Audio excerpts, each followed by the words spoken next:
Hello everyone, कैसे हैं आप लोग सभी। उम्मीद है आप लोग सभी बढ़िया होंगे। आज का वीडियो फिजिक्स के लिए बहुत बहुत बहुत इंपॉर्टेंट होने वाला है। आज के एक ही वीडियो के अंदर हम लोग इतना सब कुछ कर लेंगे कि आप लोग 50 से 60% एक ही वीडियो में लेकर आ जाओगे। 50 से 60% की तैयारी आपको एक ही वीडियो में करा दी जाएगी। आप लोग सभी से उम्मीद करेंगे हम लोग कि इस वीडियो को आप लोग अंत तक देखेंगे। अंत तक अगर आप लोग देख लेंगे इस वीडियो को तो आप में इतना कॉन्फिडेंस आ जाएगा कि आपको एग्जाम से डर नहीं लगेगा। ठीक है, तो फिजिक्स में आप लोग सभी एंड तक ये वीडियो को देखेंगे तो आपकी बेहतरीन तैयारी हम लोग करवा देंगे। चलिए, हम लोग सारे चैप्टर्स खत्म कर लेंगे, सारे के सारे जितने भी फिजिक्स के अंदर है। बस आप लोग मेरे साथ बने रहें। हम आपको ऐसी ऐसी ट्रिक्स बताएंगे जिससे कि आपका जो सिलेबस जो एक साल में कंप्लीट होना चाहिए वो एक दिन में कंप्लीट होगा। जी हाँ, सबसे सबसे पहला वीडियो ये यूट्यूब के ऊपर होने जा रहा है जिसमें हम लोग सिर्फ 1 घंटे के अंदर अंदर, शायद थोड़ा सा ज़्यादा भी लग जाए थोड़ा सा कम भी हो जाए, लेकिन हमारे पास लगभग 1 घंटे के अंदर अंदर हम लोग इतना सब कुछ कर लेंगे कि आपकी पूरी तैयारी हो जाएगी। हमारे पास पहला जो क्वेश्चन आता है वो आता है कूलाम के व्युत्क्रम वर्ग नियम की सीमाएं लिखिए। ठीक है, तो ये हमसे प्रश्न पूछा जा रहा है।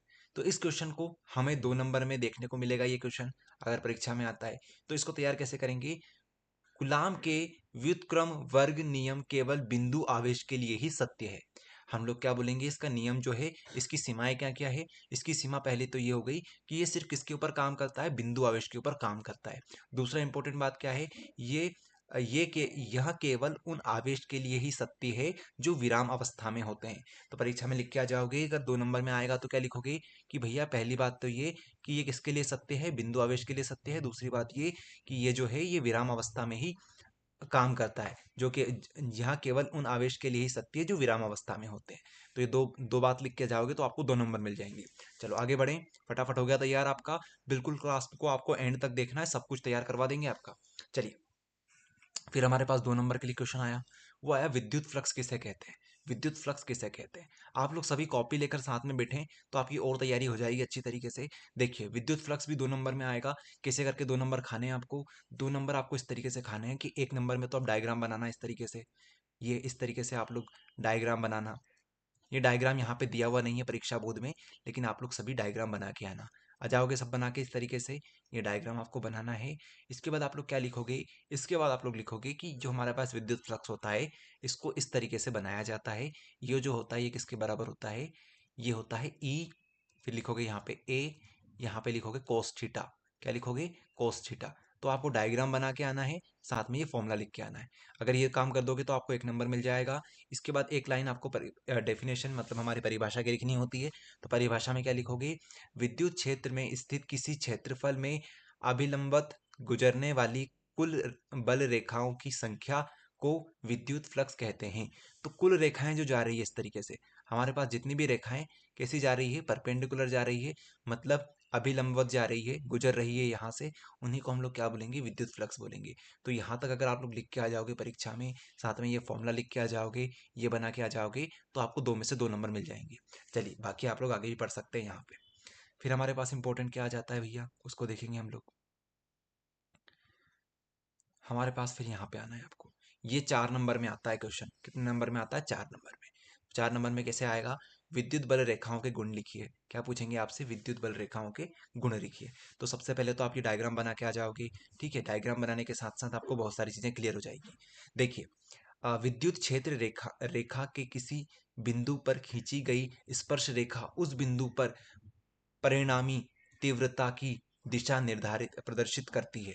तो मतलब आप क्या बोलोगे, विद्युत क्षेत्र रेखा के किसी बिंदु पर खींची गई स्पर्श रेखा, किसी बिंदु पर खींची गई, मान लीजिए ये बिंदु है, इस पर खींची गई स्पर्श रेखा उस बिंदु पर परिणामी तीव्रता की दिशा प्रदर्शित करती है। तो मान लीजिए आप लोग यही बिंदु ले लीजिए, कहीं पर भी आप एक बिंदु ले लीजिए, वहां पर अब जब आप स्पर्श रेखा खींचोगे जैसे ये, तो ये क्या बताएगी, इसकी दिशा बता देगी। स्पर्श रेखा खींचोगे तो वो क्या बता देगी, दिशा बता देगी। एक और बात ध्यान रखना, ये जो दो लाइन होती है, किसी भी 2 लाइन को ले लीजिए, ये आपस में एक दूसरे को काटती नहीं है, एक दूसरे को काटती नहीं है। तो 2 पॉइंट याद हो गए।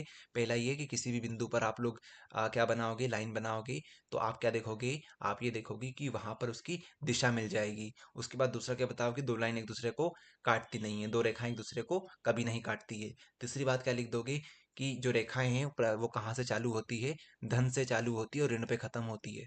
ये बात आप लोग थर्ड पॉइंट में लिख दोगे। चौथे पॉइंट में आप लोग क्या लिखोगे, विद्युत क्षेत्र रेखाएं सतत वक्र होती है, जो बीच में कहीं भी नहीं टूटती है।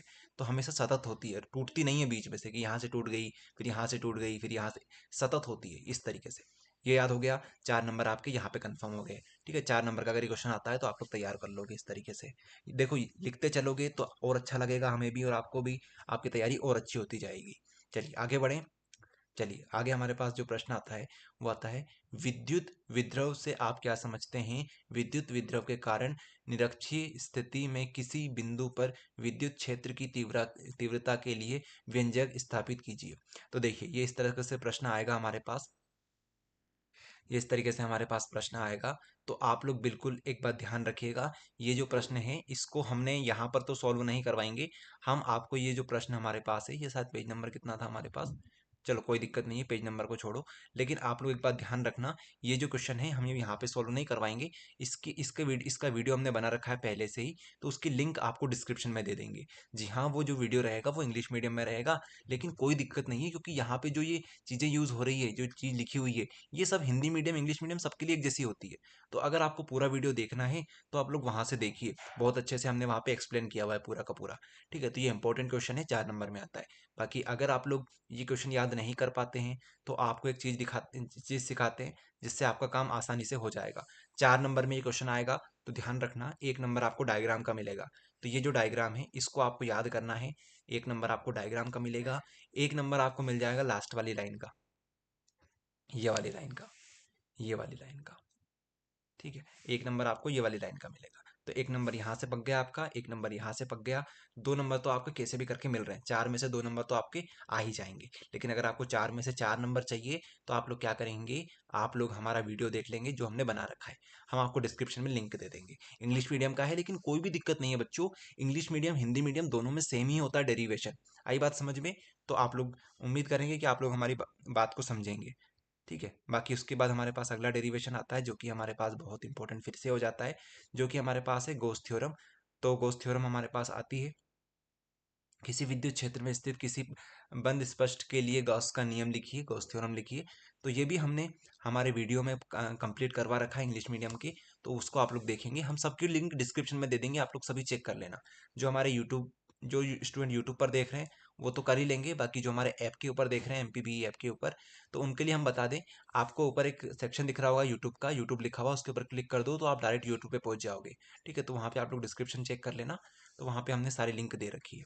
तो ये जो है इसको भी कैसे खाओगे, अगर आपको 2 नंबर खाना है तो कैसे खाओगे, डायग्राम बनाओगे 1 नंबर का, 1 नंबर की लाइन कौन सी लिखोगे, ये वाली लास्ट वाली। ठीक है, ये वाली लाइन आप लोग लिख दोगे तो 2 नंबर आपको कोई भी दे देगा। ठीक है, बाकी आप चाहें तो इसकी ये जो परिभाषा है इसको याद कर लेना, ये परिभाषा को याद कर लोगे तो और अच्छे से आपका काम हो जाएगा। चलिए, तो हम लोग यहाँ पे टारगेट 50 नंबर को कर रहे हैं, 50 से 60 नंबर को, तो उसके लिए इतना काफ़ी है। आगे हम लोग बात करते हैं। अगला हमारे पास प्रश्न आता है अगले चैप्टर से, विद्युत विभव किसे कहते हैं। तो ये आता है आपके 2 नंबर में। तो 2 नंबर में आप लोग क्या काम कर सकते हो, 2 नंबर में आप लोग एक डायग्राम बना सकते हो विद्युत विभव का। आप लोग बताओगे किस तरीके से, आप लोग बताओगे एक पॉइंट यहाँ बनाओगे, एक पॉइंट यहाँ पे बनाओगे, इसको बोलोगे ये इन्फिनिटी के ऊपर रखा हुआ है, ये हमारे पास ए के ऊपर रखा हुआ है, तो आप बोलोगे इसको यहाँ पे लाने में, किसको, मान लीजिए क्यू नोट हमारे पास है, क्यू नोट एक चार्ज हमारे पास छोटा सा है, इसको आप लोग यहाँ से यहाँ पे जब लाओगे तो उस समय आपका जो वर्क होगा, कार्य होगा, उसे हम लोग क्या बोलेंगे, उसी को हम लोग विद्युत विद्रव बोलेंगे। इसका फॉर्मूला क्या बनेगा, जो आपने काम किया, काम किसके ऊपर किया, आपने इस छोटे से क्यू नोट को लाने में जो कार्य किया है, उसी को हम लोग क्या बोलेंगे, विद्युत विद्रव बोलेंगे। ये कर लोगे याद, तो इस तरीके से आपको कितने नंबर मिल जाएंगे, 2 नंबर मिल जाएंगे। तो 1 नंबर डायग्राम का, साथ देखो इन दोनों को मिला के आपको 1 नंबर मिलेगा, इन दोनों को मिला के 1 नंबर इसका, 1 नंबर आप लोग ये डेफिनेशन याद कर लेना, कर लोगे आप लोग काम। चलिए, तो इस तरीके से हमारा ये भी कंप्लीट हो गया। आगे देखिए, किसी चालक की विद्युत धारिता से आप क्या समझते हैं, इसका मात्रक बताइए। किसी चालक की विद्युत धारिता से आप क्या समझते हैं, किसी चालक की विद्युत धारिता आवेश की उस मात्रा के बराबर होती है जो उसके विभव में इकाई की वृद्धि कर देता है। इसका एसआई मात्रक फैराड होता है। तो ये भी आप लोग याद कर लेना, 2 नंबर के लिए महत्वपूर्ण है। इसके बाद हमारे पास अगला प्रश्न आता है, एक बिंदु आवेश के कारण किसी बिंदु पर विभव के लिए व्यंजक ज्ञात कीजिए। तो ये जो प्रश्न है, ये प्रश्न भी वैसा ही है जैसा हमने पिछले टाइम किया था, मतलब हमने जो लिंक दी है वीडियो में उसी तरीके से ये वाला प्रश्न भी हो जाएगा। तो आप लोग इसको भी क्या करेंगे, ट्राई करेंगे, ठीक है। बाकी अगर आपको सिर्फ 2 नंबर चाहिए तो 2 नंबर में क्या करोगे, आपको अगर 4 में से 2 नंबर चाहिए तो डायग्राम याद करोगे, साथ में लास्ट वाला फॉर्मूला याद कर लोगे, तो आपके 2 नंबर मिल जाएंगे, ये वाला, ठीक है। तो हम आपको साथ साथ ये भी सिखा रहे हैं, अगर आपके पास कम समय है, पूरा डेरिवेशन नहीं करना है, तो आप लोग ये काम कर लो, डायग्राम बनाओगे, साथ में ये लिख दोगे। कितने नंबर मिल गए आपको, 2 नंबर मिल गए 4 में से। बाकी 4 में से 4 चाहिए तो डिस्क्रिप्शन में जाओ, पूरा वीडियो हमने वहां पर करवा रखा है। अब ये क्वेश्चन बहुत इंपॉर्टेंट है, बहुत बहुत बहुत इंपॉर्टेंट है, बहुत, ठीक है। तो इसकी भी हमने लिंक वैसे तो डिस्क्रिप्शन में दे रखी है, बाकी आपको हम लोग यहाँ पर भी बहुत आसानी से समझा देंगे, क्योंकि सरल है ये, सरल। तो इसमें आपको क्या करोगे, आपको यहाँ पे 4 नंबर में प्रश्न आएगा, तो आप सबसे पहले डायग्राम में याद करोगे, उसके बाद आप लोग ये याद कर लोगे, v इजिकल्स टू 0, ये याद कर लोगे। तो आपके 2 नंबर पक गए। अब आपके बचे 2 नंबर, 2 नंबर कैसे लाना है वो आपको सिखाते हैं। देखिए, हमको ये वाला फॉर्मूला याद करना है। ये वाला फॉर्मूला आप कैसे याद करोगे, पिछला वाला जो क्वेश्चन याद करवाया था उसमें आपका ये फॉर्मूला याद हो गया था। अब आप क्या बोलोगे, एक फॉर्मूला ये हो गया, आपने इसके लिए निकाल लिया। अब आप बोलोगे इसके लिए ये भी निकालेंगे, तो इसके लिए ये आ जाएगा। तो दोनों को क्या करोगे, आप लोग जोड़ दोगे। तो ये जो रहेगा प्लस चार्ज, यहाँ पे प्लस चार्ज जो है, यहाँ पर प्लस क्यू है, यहाँ पे क्या है, यहाँ पे माइनस क्यू है। तो प्लस माइनस को जोड़ोगे तो क्या हो जाएगा, 0 हो जाएगा। तो जब आप लोग इसको जोड़ोगे, इसको जोड़ोगे, इसको जोड़ोगे, इसको जोड़ोगे, तो इससे ये पूरा कट जाएगा, आपके पास क्या बचेगा, 0 बचेगा। इस तरीके से ये वाला जो है 4 नंबर में आता है। आप लोग सभी समझ गए होंगे, इस तरीके से 4 नंबर आपके पक गए। इसके बाद हमारे पास ये वाला प्रश्न आता है, संधारित्र किसे कहते हैं, समांतर प्लेट संधारित्र की धारिता के लिए व्यंजक ज्ञात कीजिए। तो इसमें भी आपको 2 नंबर खाने हैं, तो कैसे खा सकते हो, सबसे पहले तो ये वाला डायग्राम याद कर लो। डायग्राम बनाओगे, 1 नंबर मिलेगा आपको। लास्ट में आपको ये वाली चीज याद कर लेनी है। कौन सी चीज याद करनी है आपको, ये वाली, ये वाली आपको याद करनी है, ये वाली, ठीक है। तो आपके 2 नंबर हो जाएंगे। बाकी डिस्क्रिप्शन में लिंक दे रखी, पूरा अगर करना है, 4 में से 4 नंबर चाहिए तो वहां पे आप लोग देखिए, ठीक है। सभी इंग्लिश मीडियम जो हमने लिंक दे रखी है वो इंग्लिश मीडियम की हैं, लेकिन इंग्लिश मीडियम हिंदी मीडियम कुछ नहीं होता है यार। डेरिवेशन जो है, डेरिवेशन में इंग्लिश मीडियम हिंदी मीडियम कुछ नहीं होता है, वहां पर चीजें वो की वही होती है, ठीक है। वैसे इंग्लिश में भी वी ऐसे ही बनता है, हिंदी में भी वी ऐसे ही बनता है। आई बात समझ में, तो ऐसा मत सोचा करो कि इंग्लिश मीडियम में बना दिया वीडियो तो हमसे नहीं हो पाएगा, सब हो पाएगा। वो इंग्लिश मीडियम वाले उनको भी हम लोग हिंदी मीडियम की लिंक देते हैं कभी कभी। आगे देखिए, 3 संधारित्र जिनकी धारिताएं क्रमशः C1 C2 C3 है, समांतर क्रम में जुड़े हुए हैं, तो क्या करना है। तो अगर समांतर क्रम में जुड़े हुए हैं, इस तरीके से आपको बनाना है, इस तरीके से समांतर क्रम में आपको धारिता उनको लगानी है। तो ये आपको डायग्राम बनाना है, साथ में आपको लास्ट में कौन सा एक्सप्रेशन याद करके जाना है, आपको ये वाला एक्सप्रेशन याद करके जाना है, ये वाला, ये वाला, ठीक है। तो आपका कितने नंबर हो जाएंगे, आपका 1 नंबर, फिर यहाँ से दो, सॉरी 2 नंबर आपके हो जाएंगे, 1 नंबर डायग्राम का, 1 नंबर इसका। चलिए हो गया कंप्लीट आपका। आगे देखिए, इसको नहीं करना है आपको। चलिए, तो हमारा चैप्टर नंबर 1, चैप्टर नंबर 2 खत्म हो गया। इसी तरीके से हम आपको सब कुछ करवा देंगे। हमारे पास आता है करंट, इलेक्ट्रिसिटी, विद्युत धारा। इसको समझिए। देखिए, हमने यहाँ से जो यूनिट 1 है, इकाई 1 है, उसको कंप्लीट कर लिया है। हम लोग इकाई 2 पे आ चुके हैं। देखो कितनी आसानी से आपको करवा दिया हमने, है ना। ऐसे करवा देंगे सब कुछ। आगे देखिए, हमारे पास पहला आता है ओम का नियम। तो ओम का नियम कैसे याद करोगे, ओम का नियम, ओम का नियम में हमसे डायरेक्ट पूछा गया कि 2 सीमाएं लिखिए। ओम का नियम क्या होता है, वे याद करो पहले। तो ओम का नियम होता है V=IR, ये आपका ओम का नियम होता है। इसकी 2 सीमाएं कौन कौन सी है, ये धात्विक चालकों के लिए ही सत्य है, पहली बात तो ये। किसके लिए सत्य है, धात्विक चालकों के लिए सत्य है, बाकी सबके लिए असत्य है।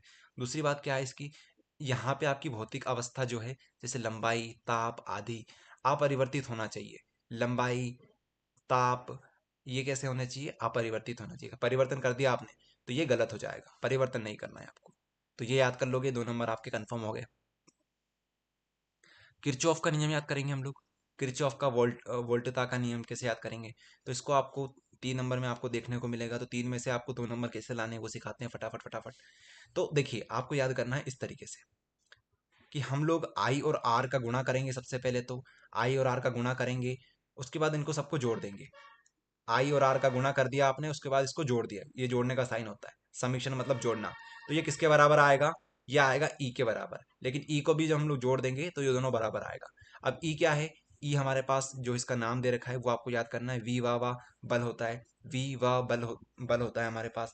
आई हमारे पास क्या होता है वो याद करना है, ये हमारे पास क्या होता है, विद्युत धारा होती है। ठीक है, हमारे पास आर क्या होता है, प्रतिरोध होता है। तो आप क्या बोलोगे, प्रतिरोध का गुणा करेंगे, उसके बाद उसे जोड़ देंगे, तो वो किसके बराबर आएगा, वो ई वा सॉरी वी वा बलों के बराबर आने वाला, जब उसको हम लोग जोड़ देंगे। तो अपनी भाषा में कुछ भी लिख के आ जाना परीक्षा में, छोड़ के मत आना, इसी को देख देख के अपनी भाषा में लिख के आ जाना यहाँ पे। आई बात समझ में, और ये लिख के आना है आपको। इतने में आपको 3 नंबर सब कोई भी दे देगा आपको। चलिए आगे बात करते हैं।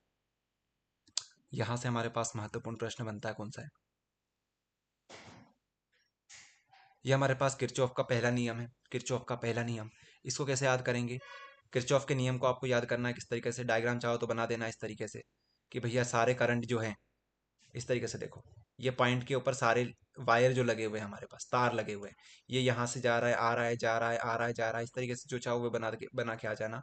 ये करंट आ रहा है, ये जा रहा है, मान लीजिए करंट 1 है, करंट 2 है, करंट 3 है, करंट 4 है, करंट 5 है, और ये लास्ट में कौन सा है, करंट 6 है। तो जो आ रहा है इस पॉइंट की तरफ, ये जो आ रहे हैं, ये आ रहा है, ये इस तरफ आ रहा है, ये इस तरफ आ रहा है, इनको कैसे लिखेंगे, पॉजिटिव पॉजिटिव लिखेंगे, I5।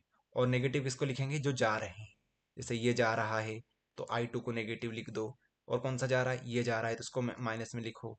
इसके बाद ये जा रहा है I6 तो इसको नेगेटिव में लिखो। इन सबको बराबर कर दो जीरो के। तो ये आपका क्या बन गया, ये आपका डायग्राम बना के आना है, उस तरीके से ये लिख के आना है। अगर ये लिख के आओगे तो 3 में से 2 नंबर आपको मिल जाएंगे। ठीक है, बाकी 1 नंबर लाना है तो आप लोग ये परिभाषा पढ़ सकते हो। चलिए आगे बढ़ें। आगे देखिए, ओमी एवं अनओमी प्रतिरोध को समझाइए। तो ओमी और अनओमी जो होते हैं उनको समझाना है आपको। तो ये भी आपका 3 नंबर में प्रश्न बनता है। तो आप बोलोगे कि V equals to I R, किस में लिख के आओगे, इसमें लिख के आओगे, ये हमारे पास ओम लॉ होता है। ये क्या होता है, V is not equals to I R, इसमें लिख के आओगे, तो आपका 1 नंबर कंफर्म हो गया। दूसरा क्या बोलोगे कि यहाँ पे क्या होना चाहिए, यहाँ पर ताप, ताप और आपकी जो लंबाई चौड़ाई है, लंबाई हो गई, लंबाई हो गई वायर की, ये कैसी होना चाहिए, ये अपरिवर्तित होना चाहिए, अपरिवर्तित, अपरिवर्तित होना चाहिए, लिख लेना आप लोग सभी। यहाँ पे परिवर्तित हो सकती है। ठीक है, इस तरीके से आपको यहाँ पर आपको 2 नंबर खाने हैं। बाकी आपको और पढ़ना है तो और पढ़ सकते हो। यहाँ पे ओम का नियम आ जाए तो क्या करोगे, वही बात है, आपको एक ही चीज बार बार लिखवा रहे हैं। V equals to I R लिख के आना है, इसके हिसाब से अपनी लाइन 2 4 लिख देना। बाकी आपको 2 नंबर मिल जाएंगे, यहाँ से 2 नंबर का प्रश्न बनता है। चलिए उसके बाद हम लोग जल्दी जल्दी कर रहे हैं ताकि हम लोग ज़्यादा समय व्यस्त ना करें। आगे देखिए, चालक के प्रतिरोध को प्रभावित करने वाले कारक के नाम लिखिए। चालक के प्रतिरोध, प्रतिरोध मतलब रेजिस्टेंस आर, इसको कौन कौन कौन कौन परिवर्तित करता है, तो लंबाई याद करेंगे, व्यास याद करेंगे, तापमान याद करेंगे। ठीक है, एल से लंबाई, व्यास मतलब एरिया, टेम्परेचर मतलब ताप। ठीक है, इस तरीके से याद करेंगे तो आपके 3 नंबर यहाँ से आपके कंफर्म हो जाएंगे। देखो 1 घंटे में आपको इतना सब कुछ करवा रहे हैं तो यार एक लाइक तो बनता है ना। आगे देखिए, किरचॉफ के नियम पर आधारित व्हीटस्टोन ब्रिज सेतु बनाइए। तो अगर आपसे व्हीटस्टोन ब्रिज पूछ ले तो सबसे पहले डायग्राम बना के आना। ये डायग्राम बना के आना, पक्का बना के आओगे सभी लोग, हाँ, ये डायग्राम बना के आना।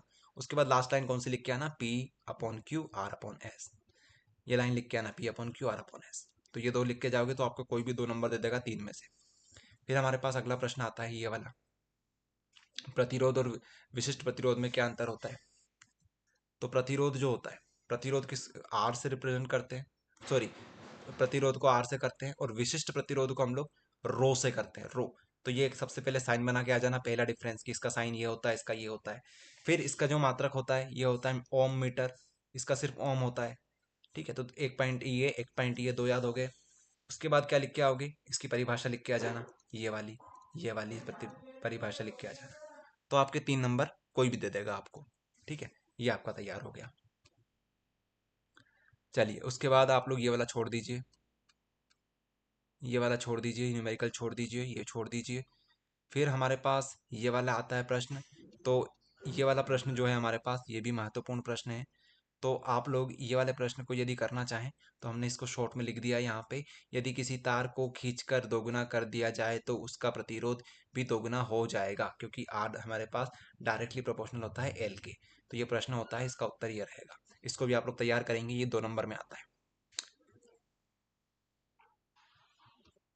चलिए, इसके बाद एक क्वेश्चन आपके लिए होमवर्क रहेगा। होमवर्क ये रहेगा, इसको आप लोग तैयार करेंगे अपने अनुसार। ठीक है, जैसे हमने आपको सिखाया ट्रिक, उस तरीके से आप लोग इसको तैयार करेंगे। ये आपका होमवर्क है। आगे हम लोग बढ़ते हैं अध्याय 4 के ऊपर, जिसका नाम है गतिमान आवेश और चुंबकत्व। चलिए, मूविंग चार्ज एंड मैग्नेटिज्म को हम लोग प्रारंभ करते हैं। पहला प्रश्न आता है हमारे पास, जो कि हमारे पास 2 नंबर में आ सकता है, 3 में आ सकता है और 4 में आ सकता है। ठीक है, सभी में आ सकता है, 2, 3, 4। तो नाम है बायोसेवार्ट। बायोसेवार्ट का नियम। तो बायोसेवार्ट के नियम में आपको सबसे पहले डायग्राम बना के आना है, ये वाला याद करेंगे। इस तरीके से वायर बनाया, इस तरीके से लाइन खींची, यहाँ से आपने थीटा बनाया, यहाँ पे आपने छोटा सा लाइन एलिमेंट बना दिया, इसको बोल दिया डीएल, छोटा सा डीएल। इसके बाद इसका नाम दे दिया ए बी, और ये बना दिया हमने आपने पी। इसके बाद ये बनाने के बाद आप लोग क्या करोगे, यहाँ पे बनाने के बाद आप लोग डायरेक्ट फॉर्मूला लिख के आना। कौन सा वाला? ये ये वाला फॉर्मूला, ये वाला। अच्छा, ये वाला फॉर्मूला अगर आपने याद कर लिया तो आप लोग ऊपर के जो 1 लाइन, 2 लाइन, 3 लाइन और अपन थ्योरी में लिख सकते हैं, तो हमारे 3 में से 3 नंबर मिल जाएंगे, 4 में से 4 नंबर मिल जाएंगे। देखो, इसी को देख देख के आपको ये 3 लाइन लिख सकते हो। कैसे लिख सकते हो? एक फॉर्मूला याद कर लिया तो, कि हमारे पास डीबी जो होता है वो होता है डीएल के बराबर। ये लिखा डीएल यहाँ पे। डीबी जो होता है वो किसके प्रोपोर्शनल होता है? साइन थीटा के। तो साइन थीटा यहाँ पे लिखा हुआ है। और क्या लिखा आपने? डीबी जो होता है वो इन्वर्सली प्रोपोर्शनल होता है आर स्क्वायर के। तो इन सबको जोड़ दो जरा, और यहाँ पे आई वाला भी लिख देना, कि डीबी जो होता है वो आई के भी डायरेक्टली प्रोपोर्शनल होता है। तो डीबी किसके बराबर हो जाएगा? के लिख दो। फिर इसको देखो, सबसे पहले आई लिखो, इसको देखो डीएल लिखो, इसको देख के साइन थीटा लिखो, फिर नीचे क्या लिख दो? R square. तो आपको 4 में से 4 नंबर मिल जाएंगे। चलो, ये तैयार हो गया आपका। इसके बाद अमीटर और वोल्टमीटर में क्या अंतर होते हैं? तो अमीटर क्या करता है भैया? करंट को नापता है, और ये वोल्टेज को नापता है। ठीक है, तो करंट के लिए ये, वोल्टेज के लिए ये करंट के लिए, ये वोल्टेज के लिए। ठीक है, तो इस तरीके से आप लोग याद करेंगे। इसके बाद हम लोग यहाँ पे बता सकते हैं, एक आदर्श अमीटर का प्रतिरोध 0 माना गया है, इसका अनंत माना गया है। ये वाला याद कर लो आप लोग। इसका प्रतिरोध कम होता है, इसका प्रतिरोध ज़्यादा होता है, ये याद कर लो। इसे परिपथ में श्रेणी क्रम में जोड़ा जाता है, इसे परिपथ में समांतर क्रम में जोड़ा जाता है, ये याद कर लो। इसकी कुंडली के साथ समांतर क्रम में शंट जोड़ा जाता है, इसमें शंट जो नहीं जोड़ा जाता है। ऐसा याद कर लेना आप लोग, उल्टा सुल्टा। ठीक है, कर लोगे याद? कोई से भी 4 पॉइंट उल्टे सुल्टे कोई से भी याद कर लेना। 4 पॉइंट याद करके चले जाना बस। उसके बाद शंट वाला प्रश्न इतना इंपॉर्टेंट नहीं है, छोड़ो इसको। इसके बाद हमारे पास बायोट सेवर्ट का नियम आता है, इसको भी छोड़ो आप लोग, वहाँ पे करवा दिया, वही वाला कर लो। यहाँ पे सेंटर वाला इंपॉर्टेंट है हमारे लिए, तो इंपॉर्टेंट नहीं है। ये कौन सा है हमारे पास? 4 कुंडली वाला, ये महत्वपूर्ण नहीं है, इसको छोड़िए आप लोग। एम्पियर का नियम अगर कोई पढ़ना चाहे 2 नंबर के लिए, तो ये तैयार करो आप लोग सब। इसकी डेफिनेशन याद कर लो, इसका ये वाला या फॉर्मूला याद कर लो। ठीक है, उसके बाद फ्लेमिंग का दाएं हाथ का बाएं हाथ का नियम याद करो। करना चाहो तो कर सकते हो आप लोग, ये भी महत्वपूर्ण है। ये डायग्राम बना के आ जाना। उसके बाद हमारे पास दाएं हाथ का बाएं हाथ का दोनों नियम है, तो दोनों कर लो आप लोग। फिर आप लोग ये जो है, ये वाला प्रश्न जो है, इसको आप लोग कर लेना, क्योंकि ये हमने पहले ही करवा रखा है। आपको अभी करवाया था ना, कौन सा वाला? इस तरीके से करवाया था हमने, वो हमारी जो इलेक्ट्रिसिटी वाला प्रश्न था, उसी तरीके से चुंबक वाला है। चुंबक वाले में आप लोग इस तरीके से याद करना, चुंबक की जो रेखाएं होती है, ये नॉर्थ पोल हो गया, साउथ पोल हो गया, इस तरीके से रेखाएं चलती है। इस तरीके से बाहर, इस तरीके से बाहर चलती है नॉर्थ से साउथ, और अंदर की तरफ चलती है साउथ से नॉर्थ। साउथ से नॉर्थ, तो ये लिख के आना कि बाहर क्या होगा? बाहर, बाहर ये चलेगी, और अंदर, अंदर ये चलेगी। इस तरीके से बताना। और 2 लाइन कभी भी एक दूसरे को काटती नहीं है, 2 लाइन एक दूसरे को काटती नहीं है। और क्या लिख के आओगे? कि हमेशा सतत होती है, ये कभी खत्म नहीं होती, टूटती नहीं है, सतत होती है। तो वो जो 4 5 लाइन आपको करवाई थी, वही आपको यहाँ पे छाप के आनी है। ओके, इसके बाद नर्म लोहा फौलाद, ये आप लोग कर लेना, मन से भी लिख सकते हो। बाकी आप लोग यहाँ से सब छोड़ देना, फिर अगले वाले चैप्टर पे आ जाना। विद्युत चुंबकीय प्रेरण, इलेक्ट्रोमैग्नेटिक इंडक्शन। तो विद्युत चुंबकीय प्रेरण जो होता है उसकी परिभाषा याद करके जाना। कैसे याद करोगे? इस नियम के अनुसार प्रेरण विद्युत वाहक बल का मान चुंबकीय फ्लक्स के परिवर्तन की दर के अनुक्रमानुपाती होता है। यदि फ्लक्स परिवर्तन की दर एक समान बनी रहती है तो उत्पन्न विद्युत वाहक बल स्थिर होता है। तो इसका एक फॉर्मूला होता है, वो आपको आगे बता देंगे। बाकी ये वाली जो डेफिनेशन है आप लोग डायरेक्ट याद कर सकते हो। बाकी हमने इंग्लिश मीडियम में ये पूरा समझा रखा है, हिंदी मीडियम में आप लोग इस तरीके से याद कर सकते हो। ठीक है, ये परिभाषा है इसकी। फॉर्मूला भी होता है इसका एक अलग से, लेकिन उसको बाद में करवा देंगे। अब ये वाला देखो, लेंज का नियम। ये बहुत महत्वपूर्ण प्रश्न है, ये आपसे 4 नंबर में पूछा जा सकता है। अगर पहले तो हम लोग इसको देखेंगे कि हम लोग 4 में से 2 नंबर कैसे ला सकते हैं। तो एक बात ध्यान रखना, लेंस का नियम क्या होता है? ये जो होता है लेंस का नियम, ये हमेशा उल्टा होता है, उल्टा चलता है ये। मतलब क्या हुआ इसका, पहले यहाँ पे पढ़ो फिर समझाते हैं आपको। विद्युत चुंबकीय प्रेरण की प्रत्येक अवस्था में परिवर्तित विद्युत धारा की दिशा इस प्रकार होती है कि वहां उस कारण का विरोध करती है।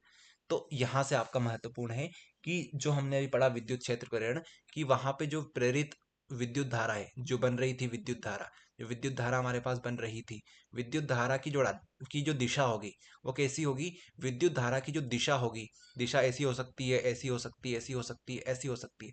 तो ये जो दिशा रहेगी ये कैसी होगी? ये विपरीत होगी।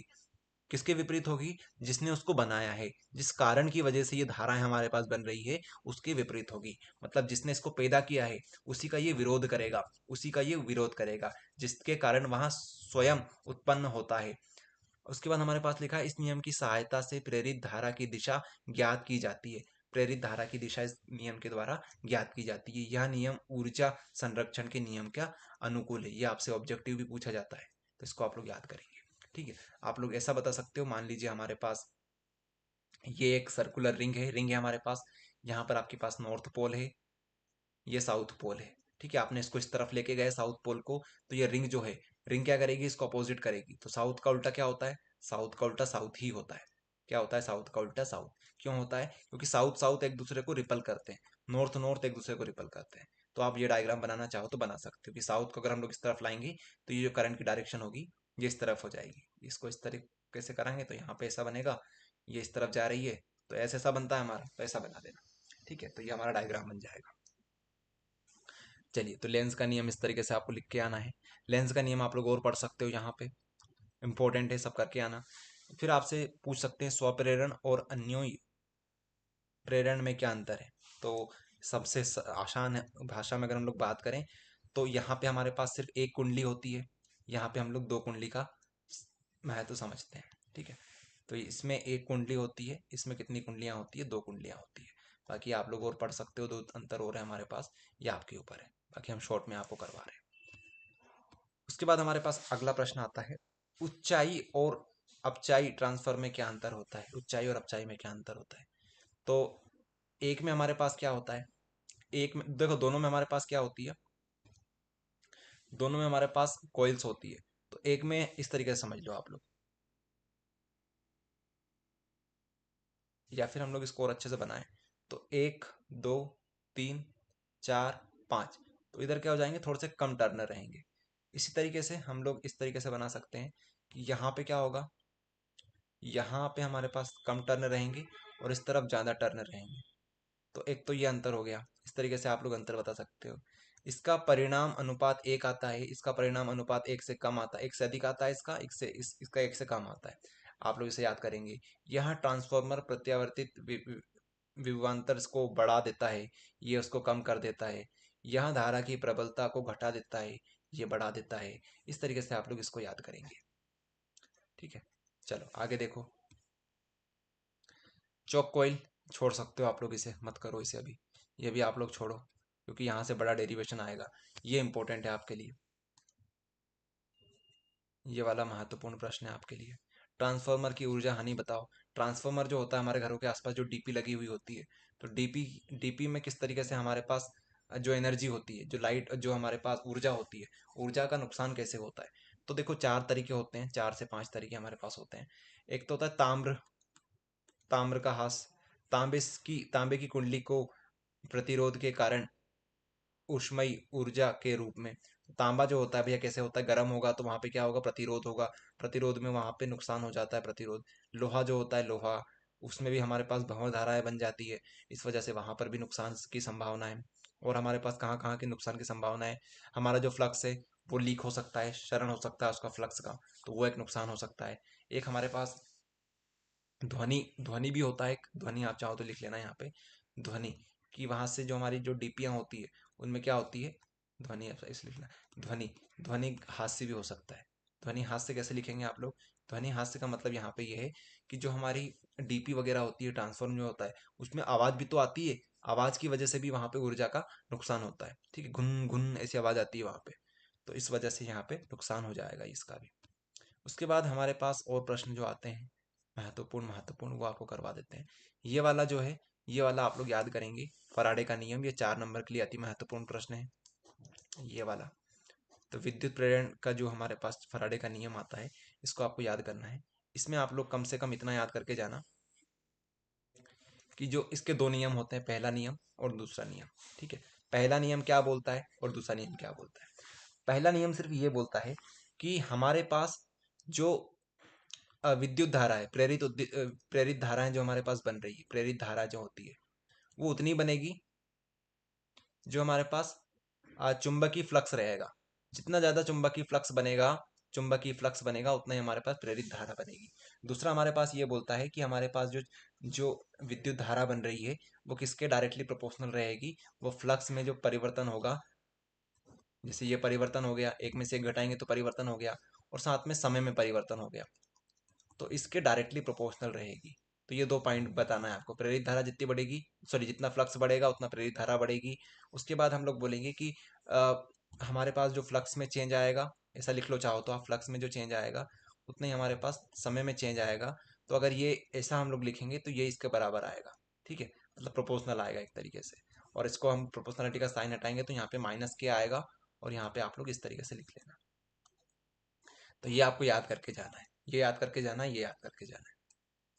चलिए, तो इस तरीके से आपको कम से कम 3 नंबर मिल जाएंगे 4 में से, अगर हाँ 4 में से 3 में, तो 4 में से आपको 3 नंबर इतने मिल जाएंगे, और आप थोड़ी थोड़ी बहुत थ्योरी याद कर लोगे यहाँ से, तो आपको 4 में से 4 मिल जाएंगे। इसके बाद हमारे पास ये वाला प्रश्न आता है, लेकिन अभी आप इसको छोड़ सकते हो, इसको भी आप लोग छोड़िए। अब ये आता है हमारे पास महत्वपूर्ण, अति महत्वपूर्ण प्रश्न। देखिए, प्रत्यावर्तित धारा परिपथ के कारण सिद्ध कीजिए। तो ये अगर प्रश्न आ जाए आपसे इस तरीके से पूछ ले, P av is equals to V R M S into I R M S into cos phi, अगर इस तरीके से आपसे पूछें वो, तो आपको क्या करना है, आपको सबसे पहले जो सिखा रहे हैं वो याद करना है। सबसे पहली लाइन इसको देख देख के लिखना है, इंटू वी इंटू आई करना है आपको, पहली लाइन ये लिख के आनी है। दूसरी लाइन क्या लिखोगे, ये आपको याद करनी पड़ेगी, ये तो याद करने की जरूरत नहीं है, उसी को देख देख के लिख लेना, पी यहाँ पे लिखा है यहाँ लिख देना, वी यहाँ पे लिखा है यहाँ लिख देना, आई यहाँ लिखा है। अब आपको ये वाली याद करनी है, V naught sine omega T, ये याद करनी है। इसको याद करने के बाद आपको ये वाली याद करनी है, वी की जगह आई नोट रख दो, यहाँ पे साइन लिख दो, यहाँ पे डब्ल्यू बना दो, यहाँ पे टी लिख दो, यहाँ पे +5 लिख दो, +5 लिखो या फिर माइनस लिखो, सब एक ही बात है।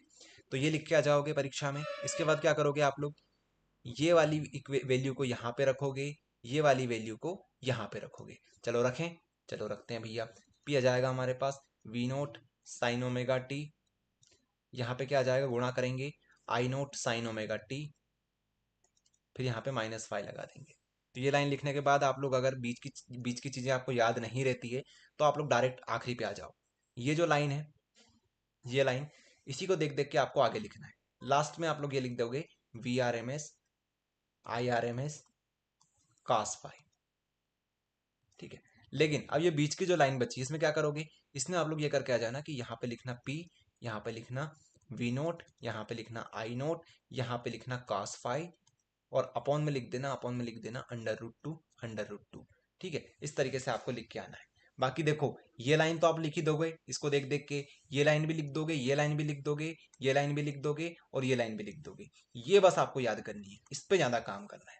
तो आपको शॉर्ट में हमने बता दिया किस तरीके से, आपको कोई भी 4 में से 3 नंबर आसानी से दे देगा, ठीक है। एक लाइन और होती है बीच में यहाँ पे, लेकिन वो लाइन अभी आप लोग छोड़ सकते हो, नहीं तो ये बहुत कठिन डेरिवेशन है, ठीक है। हमने आपको सिर्फ छोटी सी भाषा में समझा दिया, 4 में से 3 नंबर मिल जाएंगे आपको, और कॉपी चेक करने वाला अच्छा हुआ तो 4 में से 4 भी दे देगा आपको, बस और क्या बोले।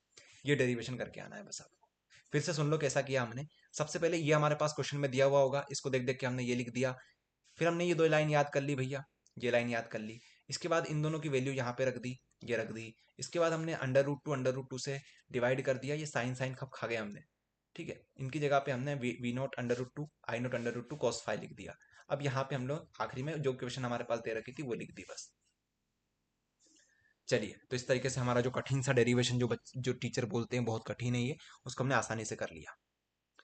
फिर हमारे पास अगला प्रश्न आता है जो कि प्रत्यावर्ती धारा के परिभाषित करने। प्रत्यावर्ती धारा ये छोड़ो आप लोग, इसको मत करो, ये इतना इंपॉर्टेंट नहीं है। फिर हमारे पास आगे जो प्रश्न आते हैं इसमें से ये मत करो, एलसीआर वाला करेंगे डायरेक्ट हम लोग। डायनेमो वाला भी कर लेते हैं पहले, फिर एलसीआर वाला करेंगे। तो डायनेमो का आप लोग डायग्राम इस तरीके से बना के आना। ये डायग्राम आपको दोनों के दोनों याद करने हैं, डायग्राम बहुत महत्वपूर्ण है। उसके बाद आपको सिद्धांत में क्या लिखना है, यहाँ पे सिद्धांत में आप लोग क्या लिखोगे, ये भी जो हमने पढ़ा पिछला चैप्टर उसका नाम लिख के आना है, ईएमआई। ईएमआई मतलब, ईएमआई मतलब क्या हुआ भैया हमारा, ईएमआई जो हमने पढ़ा चैप्टर का नाम, तो विद्युत वाहक बल जो होता है हमारे पास, चैप्टर का नाम जो था हमारे पास, उसी को आपको लिख के आना है। ओके, तो ये हमारे पास क्या हो जाएगा, हमारा सिद्धांत हो जाएगा। डायनो विद्युत चुंबकीय प्रेरण, सॉरी विद्युत चुंबकीय प्रेरण हमें बोलना चाहिए था। विद्युत चुंबकीय प्रेरण जो है हमारे पास इस सिद्धांत पे काम करता है। सिद्धांत याद करके जाना बहुत इंपॉर्टेंट है, बस ये याद करके जाओ, सिद्धांत आपका कंप्लीट हो जाएगा। फिर चित्र बना के आ जाना, फिर मुख्य भाग जो है इसके वो लिख के आना है आपको। कार्यविधि आपसे नहीं पूछेंगे वो लोग, ठीक है, कार्यविधि पूछे तो छोड़ के आ जाना, ये कोई बड़ी चीज नहीं है। आपको जो चीज इंपॉर्टेंट है वो करके आनी है, नहीं तो आप लोग एग्जाम टाइम पे कंफ्यूज हो जाओगे। तो चार इसके मुख्य भाग जो होते हैं वो याद करके जाना, क्षेत्र में चुंबक, आर्मेचर, सर्पिवल्य और ब्रश। ठीक है, जिसको स्लिप रिंग भी बोलते हैं, रिंग बोलते हैं, रिंग, कुंडली बोलते हैं ना, अगर आपको याद करना हो तो ये मुख्य भाग जो है वो याद करके जाना। उसके बाद हमारे पास, अच्छा इसमें से एक और प्रश्न बनता है जो हमने यहाँ पे नहीं लिखा है, जो हम आपको होमवर्क देने वाले हैं। होमवर्क में लिखना आप लोग सभी, एलसीआर आपको करना है, बहुत महत्वपूर्ण है एलसीआर। एलसीआर आपको यहीं पे समझा देते हैं, एलसीआर का प्रश्न आपसे पूछा जाएगा, तो एलसीआर आपको फटाफट समझा देते हैं। एल हमारे पास ये होता है, ठीक है, एल बन गया। उसके बाद आपको सी बनाना है तो सी ये हो गया। आर हमारे पास रेजिस्टेंस होता है, ये बनाना है। ठीक है, इस तरीके से आपको डायग्राम बना के आना है। इसके बाद आपको यहाँ पे इस तरीके से करना है, यहाँ पे इस तरीके से करना है, यहाँ पे प्लस, यहाँ पे माइनस, ये आपका एल, ये आपका सी, यहाँ पे आर। ठीक है, इस तरीके से बना के आना है, एक नंबर आपको ये मिल जाएगा। दूसरा नंबर आपको याद करना पड़ेगा, वी जो होता है वो आपको निकालना है। उसके बाद आपसे जेड एल सी आर पूछेंगे, वो निकालना है। इसके बाद आपसे एक फाइव पूछेंगे, वो निकालना है। तो एक दो तीन चार नंबर आपको इस तरीके से मिलेंगे, तो आप एक नंबर यहाँ से ले जाओगे। एक काम करेंगे, एलसीआर का जो हमारे पास लिंक है, लिंक आपको दे देंगे डिस्क्रिप्शन में लिंक दे देंगे, तो वहां से आप लोग तैयार कर लेना। आपको ये तो समझा दिया ना, हिंदी मीडियम इंग्लिश मीडियम कोई दिक्कत वाली बात नहीं है।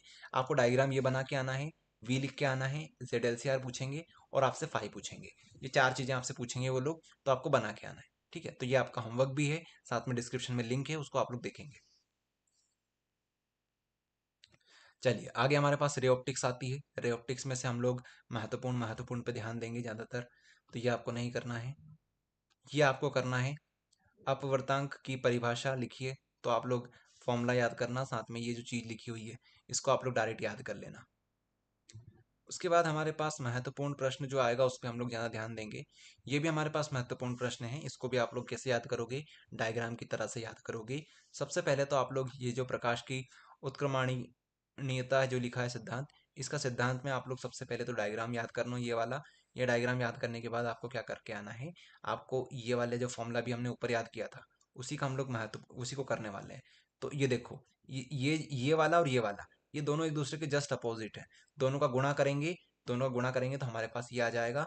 और इसी तरीके से हमें इसको प्रूव करना है कि ये दोनों एक दूसरे के कैसे होते हैं, अपोजिट होते हैं। दोनों का गुणा करेंगे तो एक आएगा, बस इस तरीके से करके आना है। उसके बाद हमारे पास ये वाला प्रश्न भी आता है जो कि महत्वपूर्ण तो है, लेकिन अभी आप इसको छोड़ सकते हो, इतना महत्वपूर्ण नहीं है। फिर ये वाला महत्वपूर्ण है आपके पास, ये बहुत सरल भी है वैसे तो देखा जाए तो, ये सरल भी है और महत्वपूर्ण भी है। देखिए, आपको बोलेंगे कि दो लेंस को जोड़ दो, दो लेंस को कंबाइन कर दो, तो आप क्या करोगे, एक लेंस ये हो गया, एक लेंस ये हो गया, दोनों को जोड़ दिया। तो आपको बोलना पड़ेगा कि भैया अब यहाँ पे आप एक काम करना, डायग्राम को अच्छे से बनाना, इसको बोल दो ओ, इसको बोल दो I1, इसको बोल दो हमारा मेन आई। फिर डायग्राम कैसे बनाओगे कि यहाँ से भैया लाइन चली होगी, इससे टकराई होगी, इससे टकराने के बाद इसको कहाँ जाना चाहिए था, यहाँ पे जाना चाहिए था, लेकिन ये जब इससे टकराई होगी, ये टकरा के यहाँ पहुंच गई होगी। तो इस तरीके से आप लोग बनाओगे। इसके बाद लास्ट में एक लाइन लिख के आना, 1/f=1/f1 प्लस 1/f2। तो ये तो आपको प्रश्न में भी दे रखी होगी, इसी को आपको प्रूफ करना रहेगा। तो आप लोग और क्या कर सकते हो, ये दो चीज़ तो आपको लिख के आनी आनी है, ताकि 2 नंबर आपको मिल ही जाए। उसके बाद आप लोग और दो चीज़ें हैं जो कर सकते हो, ये जो है ये फॉर्मूला याद कर सकते हो। इस तरीके से आप लोग थोड़ा सा और बड़ा चढ़ा के लिख के आना, तो आपको पूरे में से पूरे नंबर मिल जाएंगे। यहीं तक लिख के आना है आपको, बस यहाँ तक। चलिए, तो ये आपका एक तरीके से और होमवर्क हो गया। डिस्क्रिप्शन में लिंक दे देंगे, किसी को पूरा समझना है तो वहां से समझ सकता है। हाइजन का प्रिंसिपल आएगा आपके पास, तो इसको आप लोग यहाँ से देखेंगे। 3 आपको पॉइंट लिख के आना है हाइजन प्रिंसिपल में। हाइजन का प्रिंसिपल जो है वो बहुत सरल है। अगर देखा जाए तो 4 नंबर में आता है, तो मान के चलना किस्मत बहुत अच्छी है आपकी। देखिए, सबसे पहले एक पॉइंट बनाना। पॉइंट के बाद ऐसा बनाना कि इस तरीके से हमारे पास एक क्या बनेगा, सर्कल बनेगा। और हर सर्कल के ऊपर फिर एक और सर्कल बनेगा। हर पॉइंट के ऊपर आप जितने पॉइंट यहाँ पे बनाओगे, चाहो तो इतने सारे पॉइंट बना सकते हो। हर पॉइंट के ऊपर एक और पॉइंट बनेगा, इस तरीके से। अब ये जो पॉइंट है, इसके ऊपर भी एक पॉइंट बनेगा, इसके ऊपर भी एक पॉइंट बनेगा, इसके ऊपर भी एक पॉइंट बनेगा। तो मतलब ये है कि हमारे पास पॉइंट से पॉइंट बनते हैं, पॉइंट से पॉइंट बनते हैं। इसी को बोलते हैं हाइजन का प्रिंसिपल। हाइजन की द्वितीय तरंगों के सिद्धांत के अनुसार तरंग तरंगा का प्रत्येक बिंदु तरंग स्रोत का कार्य करता है। मतलब हमारे पास प्रत्येक बिंदु, हर एक बिंदु क्या काम करता है, एक और स्रोत का काम करता है, एक और स्रोत का काम करता है। ठीक है, ये आपको बता के आना है। ठीक है, कार्य करता है जिससे नई तरंगे उत्पन्न होती है। जो एक पॉइंट होता है वो नई तरंगे उत्पन्न कर देता है। तो ये हमारे पास महत्वपूर्ण होगा। डायग्राम बना के आना, साथ में 1-2 लाइन यहाँ से छाप देना। इतने में आपका काम हो जाएगा और आपको मिल जाएंगे कितने नंबर, 4 में से 3 नंबर आपको कोई भी दे देगा। फिर आप लोग ये छोड़ के आ जाना। उसके बाद ये भी छोड़ो आप लोग, अभी जो महत्वपूर्ण है वो करवा रहे हैं सिर्फ आपको।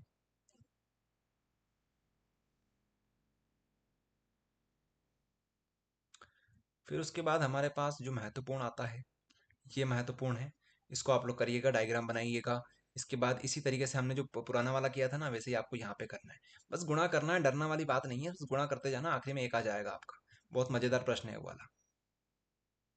तो ये भी इंपॉर्टेंट है। टोटल इंटरनल रिफ्लेक्शन इसको इंग्लिश में बोलते हैं, हिंदी में बोलते हैं पूर्ण आंतरिक परिवर्तन। तो महत्वपूर्ण है ये, इसको भी आप लोग कर लेना। उसके बाद आपको ये छोड़ना है, ये छोड़ना है। ये वाला जो है आपका, ये भी आप लोग छोड़िए, ये भी आप लोग छोड़िए। ये करना चाहें तो आप लोग अंतर पढ़ लेना, इनके अंतर बहुत महत्वपूर्ण है। बाकी जो हम आपको महत्वपूर्ण बता रहे हैं वो ये वाले थे। अब कुछ डेरिवेशन, ये जो हमारे पास अभी खत्म हुआ है चैप्टर, इस चैप्टर में हमारे पास 3 और डेरिवेशन है। सॉरी, हाँ डेरिवेशन, वे डेरिवेशन ही बोलना चाहिए। डेरिवेशन है हमारे पास, 3 और डेरिवेशन है, जिसके हम लोग लिंक कहाँ दे देंगे, डिस्क्रिप्शन में दे देंगे। 3 से ज़्यादा भी हो सकते हैं, 3-4 हो सकते हैं। तो हम उसकी लिंक कहाँ दे देंगे, डिस्क्रिप्शन में दे देंगे। आप लोग हिंदी मीडियम इंग्लिश मीडियम वाले कोई भी हो, उसको पढ़िएगा। चलिए, अब हमारे पास अगला चैप्टर आता है, radiation and dual nature of matter. तो ये आपका 2 नंबर का चैप्टर होता है। तो आप लोग यहाँ से क्या याद कर सकते हो, यहाँ से हमारे पास जो हाईलाइट कर रखे हैं उनको पढ़िएगा। 2-2 नंबर के आपसे प्रश्न पूछेंगे, बहुत आसान है ये। तो आप लोग ये आप कर सकते हैं, कोई बड़ी चीज़ नहीं है। जो हमने हाईलाइट कर रखे हैं उनको आप लोग पढ़िएगा। और ज़्यादा आपको कुछ करने की ज़रूरत नहीं है, 4-5 प्रश्न पढ़ के जाना है इसके स्टार्टिंग के ही। फिर आप लोग बाकी छोड़ देना, ये सब छोड़ के आ जाना। ये मत करना, 4-5 में से एक प्रश्न आ जाएगा तो किस्मत, नहीं तो जय श्री राम, छोड़ देना इसे। चलिए, उसके बाद हमारे पास यहाँ से भी कोई ज़्यादा 2-2 नंबर के प्रश्न आएंगे आपके पास, ये वाले चैप्टर से भी। तो इसको भी आप छोड़ सकते हो, जहाँ पे हम लोग 4-5 क्वेश्चन आपको बता देंगे एक साथ। तो वो कर लेना। नाभिक वाला प्रश्न कर लेना, नाभिक से प्रश्न बनते हैं, तो ये वाला आप लोग कर लेना, तापीय न्यूट्रॉन। उसके बाद हमारे पास यहाँ से आप लोग चाहें तो ये प्रश्न कर सकते हैं, नाभिक बलों के 2 गुण लिखिए। ये महत्वपूर्ण है, नाभिक विखंडन, और ये बहुत महत्वपूर्ण है। ये आप लोग करिएगा, ये तो आपको करना ही करना है ये वाला। तो ये 2-2 नंबर के प्रश्न हैं, जो छुड़वाए ना आपको अभी अभी, वो सब 2-2 नंबर के, उनको आप छोड़ सकते हो। तो नाभिकीय विखंडन और नाभिकीय संलयन, ये महत्वपूर्ण है हमारे पास। ठीक है, तो यहाँ पे क्या होता है, नाभिक विखंडन में हमारे पास इस प्रकार एक भारी होता है, हमारे भारी नाभिकीय होता है। नाभिक हमारे पास भारी होता है, एक भारी नाभिकीय होता है। वो क्या होता है, वो 2 भाग में टूटता है। यहाँ पे क्या होता है, हमारे पास 2 भाग होते हैं। 2 भागों को जोड़ के हम क्या बनाते हैं, एक नाभिक बनाते हैं। 2 हल्के नाभिक होते हैं, उनसे हमारे पास भारी नाभिक बनता है। यहाँ पे एक भारी नाभिक से दो हल्के हल्के नाभिक बनते हैं। इस तरीके से आपको बताना है। ये आएगा आप में, इसमें आएगा एटम बम। एटम बम आएगा इसमें उदाहरण। इसमें आएगा हाइड्रोजन बम। कौन सा बम? Hydrogen bomb. इसमें नुकसान ज्यादा होता है, नुकसान ज्यादा होता है, इसमें नुकसान कम होता है भैया। इस तरीके से आप लोग लिख के आ जाना। ये सामान्य ताप पर संभव है, ये सामान्य ताप पर संभव नहीं है, ऐसा लिख के आ जाना। तो आपको अगर 3 नंबर में आ जाए तो 3 नंबर में आप लोग लिख सकते हो। बाकी और भी इस चैप्टर से आप लोग चाहें तो पढ़ सकते हो। हमने यहाँ पे महत्वपूर्ण प्रश्न इस चैप्टर के दिए हुए हैं। बाकी ये जो चैप्टर है ये 2 नंबर के आएगा, तो हम लोग इस पर इतना ध्यान नहीं दे रहे। हमारे पास जो आता है लास्ट वाला चैप्टर, ये बहुत बहुत बहुत महत्वपूर्ण चैप्टर है। यहाँ से 4 नंबर का प्रश्न आएगा आपके लिए, तो इसको अच्छे से तैयार करिएगा, इसको अच्छे से तैयार करिएगा। सबसे पहले हम लोग तैयार करेंगे पीएन जंक्शन डायोड वाला। तो यहाँ से ये वाला प्रश्न रहने देना आप लोग। यहाँ से आप लोग तैयार कौन सा वाला करोगे? सबसे पहले यहाँ से 2-3 डिफरेंस आते हैं, वो आपको तैयार करने हैं। सबसे पहले एन टाइप और पी टाइप देखिए आप लोग, दोनों में क्या क्या अंतर होते हैं। ये होता है एन, ये होता है पी। पी मतलब क्या होता है? पॉजिटिव। और एन मतलब होता है नेगेटिव। ठीक है, नेगेटिव। तो आप लोग क्या बोलोगे कि दोनों में क्या होती है? इम्प्योरिटी होती है। ठीक है, दोनों में क्या होती है? इम्प्योरिटीज होती है। तो यहाँ पे जो होती है, यहाँ पे जो हमारे पास नेगेटिव है, यहाँ पे पांच पांच हमारे पास जो जिसमें वैलेंसी होती है, उसकी हमारे पास नेगेटिविटी होती है। यहाँ पे 3 हमारे पास नेगेटिविटी हो, इसको हिंदी में क्या बोलेंगे इसको आप लोग देखेंगे।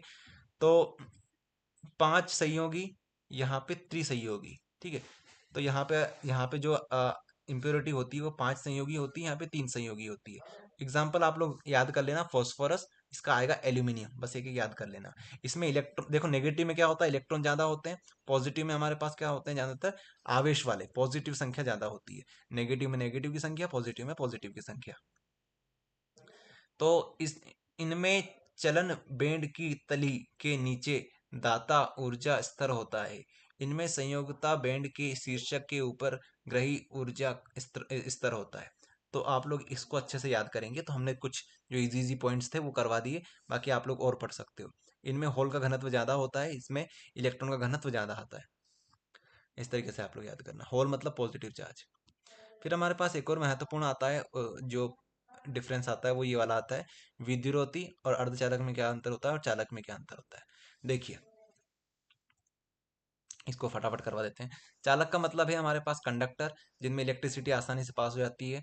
लाइट जहां से आसानी से चली जाती है हमारी, उसको बोलते हैं चालक। तो बोलते हैं विद्युत आवक, आसानी से चला जाएगा, विद्युत हमारा आसानी से चला जाएगा, इसमें विद्युत नहीं जाएगा हमारा। विद्युत प्रवाह यहाँ पर कम जाएगा। अर्धचालक मतलब जिसमें कम जाता है, और ये यहाँ पर पूरा पूरा चला जाएगा, यहाँ पे बिल्कुल नहीं जाएगा। उसके बाद यहाँ पे ताप वृद्धि के साथ इनकी प्रतिरोधकता बढ़ती है।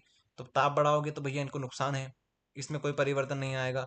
इसमें क्या होगा? इसकी ताप वृद्धि के साथ साथ इनकी प्रतिरोधकता घटती है, इनमें भी घट जाएगी। ओके, इस तरीके से आप लोग इसको याद करोगे। उसके बाद और क्या याद कर सकते हैं? इसमें आवेश वाहक इलेक्ट्रॉन होता है, इसमें कोई भी नहीं होता है। इनमें आवेश व इलेक्ट्रॉन व होल होते हैं। आवेश वाहक कौन होते हैं? इलेक्ट्रॉन व होल होते हैं। इस तरीके से आप लोग याद करोगे। इसके बाद हमारे पास ये वाला भी महत्वपूर्ण है, निज अर्धचालक और अपद्रव्य अर्धचालक में क्या अंतर है? तो आप लोग इसको भी पढ़ेंगे। यहाँ पे चतुर संयोगी शुद्ध अर्धचालक होते हैं, यहाँ पे त्रिय संयोगी या पंच संयोगी होते हैं। इसकी विद्युत चालकता कम होती है, इसकी ज्यादा होती है। इस तरीके से इसको भी आप लोग याद करोगे। फिर हमारे पास ये पीएन जंक्शन डायोड वाला आता है प्रश्न, तो इसको आप लोग तैयार करिएगा। आप लोग कम से कम ये वाला डायग्राम बना के जरूर आना। डायग्राम के आपको 2 नंबर मिलेंगे। उसके बाद नीचे 2-4 लाइन लिख देना अपने मन से, बाकी आपको नंबर मिल जाएंगे। फिर ये वाला जो दृष्टिकरण वाला है, दृष्टिकरण वाला है, दृष्टिकरण वाला है, ये भी महत्वपूर्ण है। डायग्राम आपको पक्का बना के आना है। सभी लोग वादा करो कि डायग्राम जरूर बना के आओगे। उसके बाद आपका ये प्रश्न खत्म हो जाएगा। तो इस तरीके से जो हमारे पास महत्वपूर्ण महत्वपूर्ण थे सारे आपको करवा दिए। इतने में आपके 60% तैयार हो जाएंगे। तो अब अच्छे से पढ़ाई करो, आप लोग सभी लग जाओ अब अच्छे से। एक और बात ध्यान रखना, ये लॉजिक गेट वाला प्रश्न जो है वो रिड्यूस हो चुका है, इसको आप लोग छोड़ देना। लॉजिक गेट वाला प्रश्न आप लोग छोड़ देना। तो इस तरीके से फिजिक्स आपको कंप्लीट करवा दी हमने। आई होप आप सभी को अच्छा लगा होगा। डिस्क्रिप्शन आप लोग सभी चेक कर लेना। धन्यवाद।